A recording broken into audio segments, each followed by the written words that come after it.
सी तो जगन्नाथ गोटे कौन डोरी अच्छी से गोटे आगौची सब जगन रथ यात्रा समय हेले तार गोटे गोटे मनोभाव हो विभिन्न प्रकार भेराइटी रथ बनाऊँगी ए वर्ष 60 गोताम रथ बनई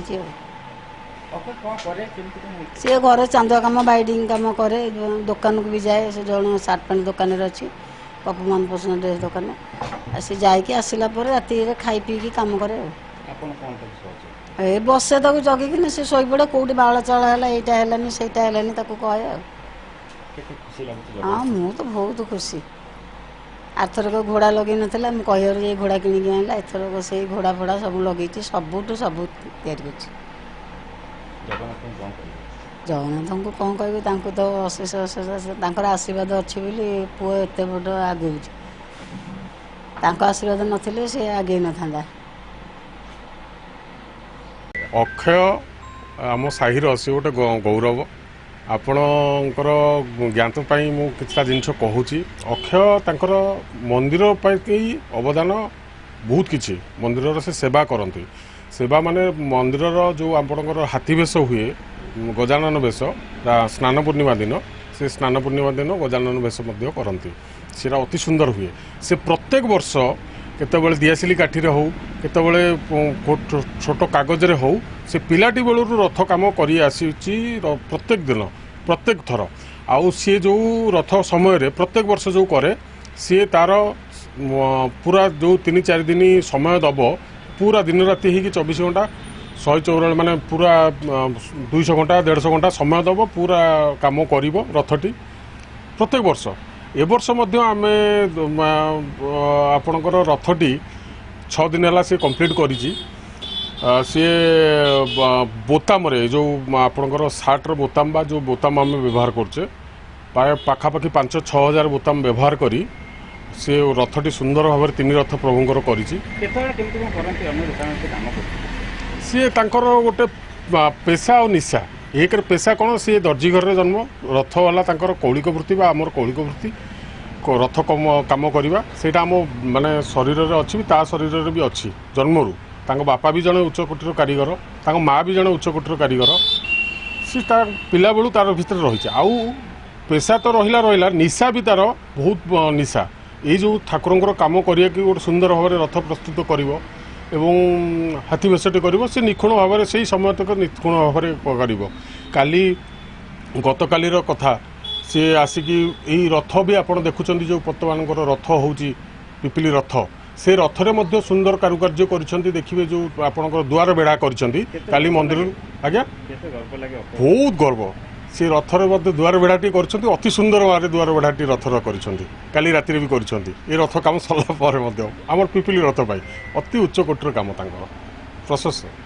आज एत खुशी जे अक्षय महापात्र दिनकर दिनकर दिनकर गड़ी गड़ी चलती प्रतिदिन मु बाइट दे दे आज एत खुशी लगुच जे जगन्नाथ आशीर्वाद मत समस्ते आउरी चिन्हीगले जे अक्षय महापात्र किए किंतु अक्षय महापात्र हूँ मोर जड़े सान भाई समस्ते भावती मो पाखे कम करूँ कम नुह आज्ञा सी सबुठ हूँ मो दुकान दायित्व मुझे छुट्टी नहीं जाऊँगी से दायित्व एत भाव तुले दूसरी से आशीर्वाद ठाकुरंकर आउ तार पिपिली माटीर गोटे गौरव से भगवान करंतु ता आशीर्वाद जगन्नाथ आशीर्वाद सब थाउ मोर तो आशीर्वाद सब अच्छी आगू माड़ी माड़ी माड़ी माड़ी माड़ी माड़ी जाऊ लोक चिन्हतु जे अक्षय महापात्र किए सी सकाळे आसिले ता दुकान धंदा सारी देगी राति 10टा बेलू घर गला भाई सी केतोल से रथ काम कर भी जानीपारनी माने मु भी अचानक हो रथ काम केतोल कर मत लास्ट को देखे दादा देखो मु रथ काम कर देछि अरे मत टे समय मागुनु तू आउ टे समय ना आउ टे भल होता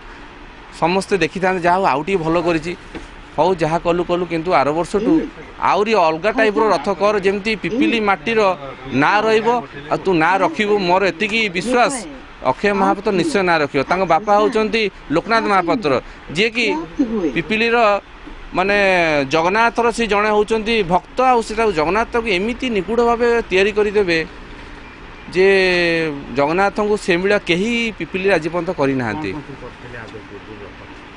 ଆଗରୁ ଆଜ୍ଞା କରିଥିଲେ, ଫାଷ୍ଟ କରିଥିଲେ ଆପଣଙ୍କ ଡିଆସିଲି କାଠିରେ ରଥ ତିଆରି କରିଥିଲେ, ସୋଲ ଲଗେଇ କରିଥିଲେ, ବହୁତ ସୁନ୍ଦର ଲାଗିଲା। ତାପରେ ଆପଣଙ୍କର ଅରୁଆ ଚାଉଳରେ, ତାଠୁ ଆହୁରି ସୁନ୍ଦର ଏ ବର୍ଷ କରିଛନ୍ତି ବଟମ୍ରେ, ମାନେ ଛୋଟ ଛୋଟ ବଟମ୍ରେ ଏତେ ନିଖୁଣ କାମ ଆଜ୍ଞା ବିଶ୍ୱାସ କରିବେନି। ମୁଁ ବି ଦେଖିକି ଅସମୟ କ'ଣ କେତେ ସୁନ୍ଦର ଲାଗୁଛି, କେତେବେଳେ ସେ ସମୟ କାଢ଼ୁଛି, ଭଗବାନଙ୍କର ଆଶୀର୍ବାଦ। ମୁଁ ଚାହେଁ ସବୁବେଳେ ପ୍ରଭୁଙ୍କ ଆଗରେ ଆଶୀର୍ବାଦ ମୁଣ୍ଡିଆ ମାରୁଛି, ଯେ ଜଗନ୍ନାଥ ମହାପ୍ରଭୁଙ୍କର ମୁଣ୍ଡିଆ ମାରୁଛି ଅକ୍ଷୟକୁ ସର୍ବଦା ଏଇଭଳିଆ ଚଲେଇ ଚଲେଇ ଚାଲନ୍ତୁ। ମୁଁ ତାଙ୍କରି ଆଶୀର୍ବାଦରେ ମୁଁ ବି ଗଡ଼ି ଗଡ଼ି ଚାଲିବି, ଏତିକି ମହାପ୍ରଭୁ ଜଗନ୍ନାଥ ପାଖରେ ପ୍ରାର୍ଥନା କରୁଛି। ଆଜି ନୁହଁ, ସର୍ବଦା ପ୍ରାର୍ଥନା କରିବି ତାର ଭବିଷ୍ୟତ ଉଜ୍ଜଳ ହେଉ, ଆଉ ପିପିଲି ମାଟିର ସବୁବେଳେ ନାଁ ରଖୁ, ଏତିକି ମୋର କଥା ଥିଲା। ପ୍ରଭୁ ଆଉ ତାପରେ ଯାହା ପ୍ରଭୁଙ୍କ ଇଚ୍ଛା। ଜୟ ଜଗନ୍ନାଥ।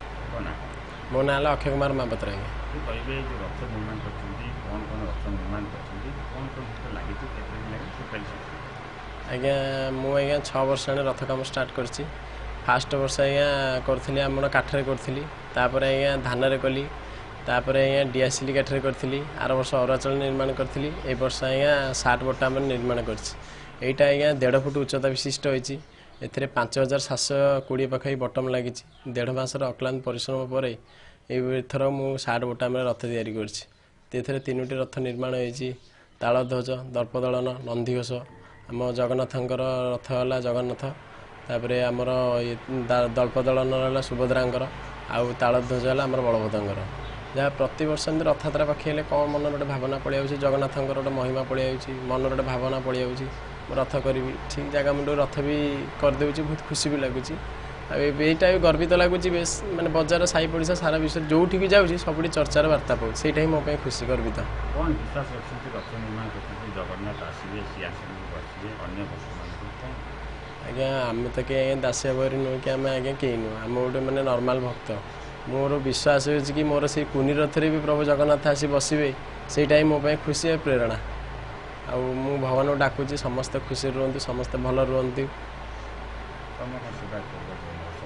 ମୁଁ ଜଗନ୍ନାଥଙ୍କ ତ ମୁଁ ବହୁତ ମାନେ ଜଗନ୍ନାଥଙ୍କୁ, ମାନେ ଯାହା ମନରେ ଭକ୍ତିରେ ମାନେ ଡାକେ ତା ଭଗବାନ ଆଶା ପୂରଣ କରନ୍ତି, ବହୁତ ଖୁସି ବି ଲାଗେ।